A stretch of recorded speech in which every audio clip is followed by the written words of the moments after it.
जय श्री राधे कृष्ण। अध्याय 1 श्लोक क्रमांक 43। उत्सन्न कुल धर्माणाम मनुष्याणाम जनार्दन नरके नियतम वासो भवतीत्यनुश्रुश्रुम। हे प्रजापालक कृष्ण, अर्जुन कह रहे हैं कृष्ण से कि हे प्रजापालक कृष्ण, मैंने गुरु परंपरा से सुना है कि जो लोग कुल धर्म का विनाश करते हैं वे सदैव नरक में वास करते हैं। अर्जुन अपने तर्कों को अपने निजी अनुभव पर न आधारित करके आचार्यों से जो सुन रखा है उस पर आधारित करते हैं। अर्जुन क्या है, अभी तक उन्होंने जो भी अनुभव किया है उसको एक तरफ रखकर जो उन्होंने अपने गुरुओं से, अपने आचार्यों से सीखा है उसके आधार पर बात कर रहे हैं कृष्ण से। क्योंकि ऐसा होता है ना कि हमारे अनुभव से ज़्यादा जो हमने गुरु से सीखा है वो ज़्यादा बातें शक्तिशाली होती हैं।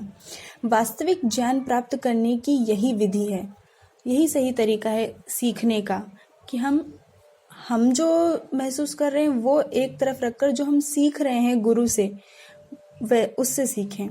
जिस व्यक्ति ने पहले से ज्ञान प्राप्त कर रखा है उस व्यक्ति की सहायता के बिना कोई भी वास्तविक ज्ञान तक नहीं पहुंच सकता, क्योंकि गुरुओं ने पहले से ही ज्ञान प्राप्त कर रखा है।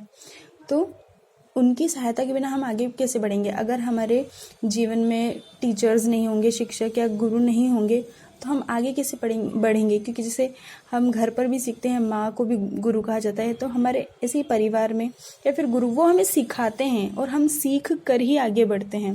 तो उनकी सहायता के बिना हम आगे नहीं पहुंच सकते। वर्णाश्रम धर्म की एक पद्धति के अनुसार मृत्यु के पूर्व मनुष्य को पाप कर्मों के लिए प्रायश्चित करना होता है। जो पापात्मा है उसे इस विधि का उपयोग अवश्य करना चाहिए। ऐसा किए बिना मनुष्य निश्चित रूप से नरक भेजा जाएगा, जहां उसे अपने पाप कर्मों के लिए कष्टमय जीवन बिताना होगा। पहले ऐसा होता था कि जैसे 4 आश्रम होते थे, ब्रह्मचर्य, गृहस्थ, वानप्रस्थ, सन्यास, ऐसे करके आश्रम होते थे। तो लोग क्या करते थे कि उन्होंने जीवन में अगर कोई पाप किए हैं तो वो उसके लिए प्रायश्चित मरने से पहले ही कर लेते थे ताकि उन्हें नरक न जाना पड़े। तो ऐसा ही अभी भी है। अगर हम अपने कर्मों का प्रायश्चित अभी नहीं करेंगे जो हमने पाप किए हैं उनका, तो हमें नरक जाना ही पड़ेगा।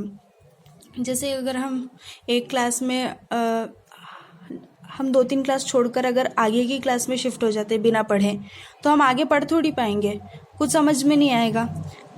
और कुछ समझ में आने के लिए, आगे बढ़ने के लिए, अच्छे से हम आगे बढ़ पाएँ, सफल हो पाएँ, तो इसके लिए हमको पीछे की जो क्लासेस है उन्हें कंप्लीट करना ही पड़ेगा।